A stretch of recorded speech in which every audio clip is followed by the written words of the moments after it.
This past Monday, Square Enix had their financial briefing, detailing how they were doing this past quarter, along with talking about what they plan to do in the future. And unfortunately, when it comes down to their financials this past quarter, it's not looking good, as games were not meeting their sales expectations, and what is their usual moneymakers like MMOs are drying up a bit. So for today, we'll be discussing how this will affect Dragon Quest when it comes down to their brand new strategies, alongside some things they mentioned in their financial briefing that some people are worried about. And finally, we'll discuss the brand new corporate structure at Square Enix in terms of who's in charge at which studio. But of course, before we dive right in, make sure you subscribe to That's Royo. Each and every day we get closer and closer to that 1,000 subscriber mark, so I really do appreciate it if you subscribe.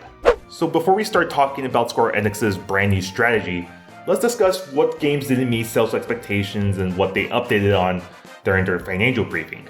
Final Fantasy XVI and 7 Rebirth did not meet sales expectations. Foam Stars, yeah, this game right here, didn't meet sales expectations, and keep in mind Yu Miyake, the person who used to run Creative Business Unit 2, he was in charge of this game, and you now see why he's being shuffled around within the company. And it's not a mobile position, mind you, we'll discuss that later. And finally, just to ease people, Dragon Quest XII is still in development, though they didn't get much more beyond that. And for me, this doesn't come as a surprise. A majority of these games that didn't meet sales expectations, they were stuck on the PlayStation 5. And the PlayStation 5, which, hot take right here, is overinflated when it comes down to the install base. Don't believe me? Just look at the Insomniac leak. And as for Dragon Quest XII being mentioned here, it's not surprising to me, seeing how the past week Takeshi Kiryu went out and did a massive tax write-off for 22 billion yen worth of games.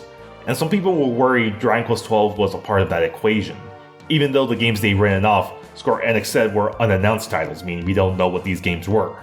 And it could have been games like a sequel to Infinity Strash or what have you. So once again, not too surprising they mentioned it because of some confusion people had about games that were being cancelled. But now let's move on to the brand new strategy Square Enix is implementing. They're going to be doing a multi-platform focus moving forward in the future, as they're committed to focusing on Nintendo platforms, Xbox, PlayStation, and PC. And all the games they'll be developing will launch simultaneously on all of these 4 platforms. Obviously, some games probably won't have a multi-platform release like the Final Fantasy VII Remake games, seeing how those games have an exclusivity clause probably with Sony. But at least with the future titles moving forward, those games will be multi-platform. And of course that means Dragon Quest III HD 2D and 12 will be multi-platform releases. And just to clarify something I've mentioned in past videos, I've noticed some people being a bit confused of what I've said about Dragon Quest III HD 2D being a launch title for Switch 2, and Dragon Quest 12 being a centerpiece for the Switch 2 as well. And obviously I do speak relatively fast in videos, which I'm going to try to improve on, just letting you guys know. Let me just be clear right now. Never once in my video did I say Dragon Quest III HD 2D or Dragon Quest 12 were exclusive. And you can actually go back to these videos and see that I never mentioned the word exclusive once. And I think the big misconception people have when I talk about Switch 2 and Dragon Quest is when I say things like Dragon Quest III HD 2D being a launch title for Switch 2. And to me, it just means that it's going to be a launch title. It doesn't mean it's launching exclusively on Switch 2. It's just going to launch on Switch 2. And maybe it is on me that I wasn't more clear on saying that yes, this game will be a multi-platform title, but it's going to launch with Switch 2. Maybe I should have said something more like that. But even then, I never mentioned the word exclusive once, and I don't know where people are getting the misconception that Dragon Quest III HD 2D or Dragon Quest 12 is going to be exclusive to this console. If anything, as I mentioned previously, I just personally think Nintendo has the marketing rights to these games, so they can market it for their brand new system, and of course, whenever Switch 2 launches in Japan, that's how they get people in Japan to buy the next Nintendo system. But hopefully that clears things up, but I'm pretty sure people are still going to ask questions. But before we move on, I want to quickly mention this one thing I've noticed online, that people are mentioning how Dragon Quest 12 is going to be exclusive to PlayStation 5, and Sony paid for exclusivity. Where the hell did you hear that? If anything, Dragon Quest 12 would have been a Nintendo exclusive, because half of the Dragon Quest games that we got in this past decade have been on Nintendo systems. That's just plain fact right there. While for PlayStation, they've only really gotten Infinity Strash and Dragon Quest X offline. And even then, those 2 titles I mentioned are multi-platform titles. And the rest of the Dragon Quest titles like Dragon Quest Treasures and Dragon Quest Monsters are exclusive to Nintendo, with Dragon Quest Treasures eventually getting a PC port. And I'm pretty sure Monsters will get one as well. So just based on this logic, why would you assume Dragon Quest 12 would be bought out by Sony to be on PlayStation 5? And let's go even further. Have you seen a Dragon Quest game on a state of play a PlayStation showcase? Have you? Because I haven't. And the only time we've seen Dragon Quest anything was this one PlayStation showcase where they had this well-made trailer and they showed a slime silhouette. And that was it. And since then, we haven't seen jack shit when it comes down to Dragon Quest on PlayStation showcases or anything of the sort. And we've seen more Dragon Quest stuff at Nintendo Directs, and hell, even Xbox had more Dragon Quest stuff than Sony. So once again, explain the logic of how Dragon Quest 12 will be a PlayStation exclusive when there has been zero proof that Dragon Quest will end up on PlayStation 5. I think I rest my case. And sticking to this multi-platform topic here, I'm pretty sure with future Dragon Quest titles, those games will also be multi-platform on Xbox, PlayStation, Nintendo, and PC. Whether it's a spin-off, or a remake, or a re-release, you name it, it's going to be on all these 4 platforms. And I think this will be beneficial for the Dragon Quest series, primarily because I think the one issue Square Enix gets themselves into is associating their IPs with another brand that they don't own. What do I mean by this? Well, when you think about Final Fantasy, you mostly think about PlayStation. In the case of Dragon Quest, when you think about Dragon Quest, you typically think about Nintendo or PlayStation.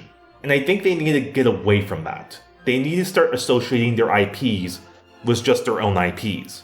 Final Fantasy needs to be Final Fantasy. Dragon Quest needs to be Dragon Quest. Much like how many other third-party IPs don't really feel associated with one platform or the other, they're just associated with their own IP.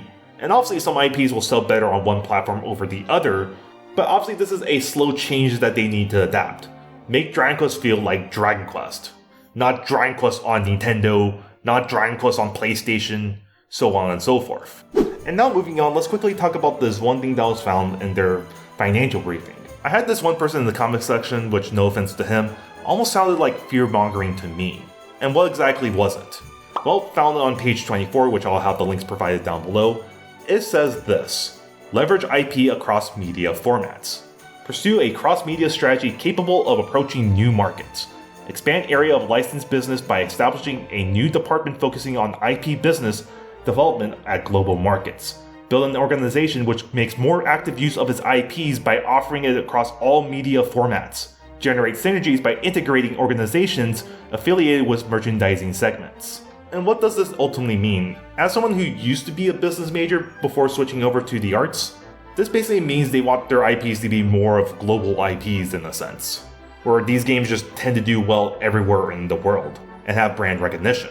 And they want to find ways to engage their IPs with other media formats, whether it's merchandising, what have you.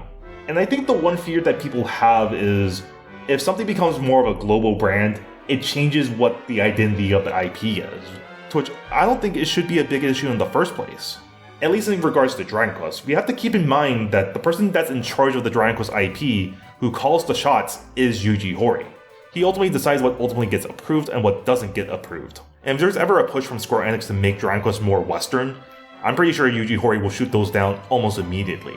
And as I mentioned in my Dragon Quest After Toriyama video, even if Yuji Horii is on his deathbed, he'd probably find someone to replace him, to shepherd the IP moving forward, to see it his way.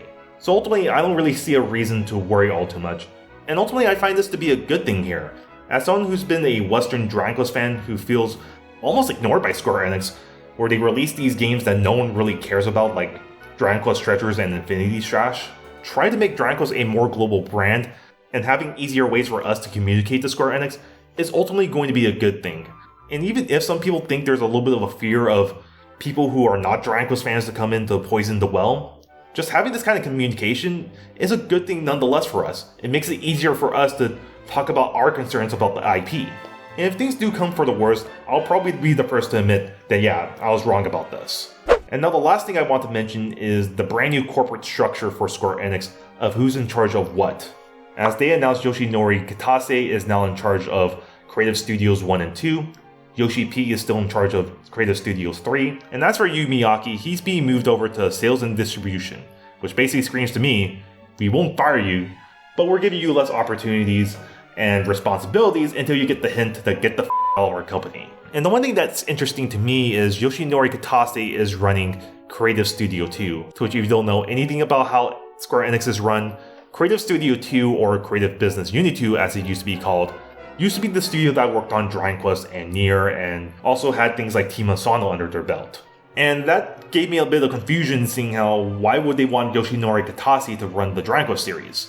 And as for someone like Yosuke Sato, which we all thought was going to be the one that will be running the Dragon Quest series moving forward, he's taking charge of Creative Studio 4 and 5. So if you don't know what they operate, Creative Studio 5 is the mobile studio, while Creative Studio 4 primarily works on remasters, remakes, and the Mana series. But upon doing some light research on what people have told me in the comments section, it seems like Dragon Quest and the Nier series and Team Asano seem to be moved over to Creative Studio 4, or Creative Studio 5, hard to say, seeing how Yosuke Sato, who used to be a part of Creative Studio 2, is handling Creative Studio 4 and 5. And that does make sense to me, but hard to say until we get more official confirmations from Square Enix. But that's all we have for today's video. A lot of stuff to cover today, and it seems to be moving in a positive direction. Obviously, things are not looking great for Square Enix due to losses and games not meeting their sales expectations. And it's pretty clear that Takashi Kiryu has a plan for Square Enix, and hopefully it bears fruit by the end of the day. And let me know what you guys think down in the comments below about this brand new strategy. And don't forget to leave this video a like and subscribe as well. And if you want to see more videos, definitely do check out these videos here. I personally think you'll enjoy them. See you guys on the next one. Take care.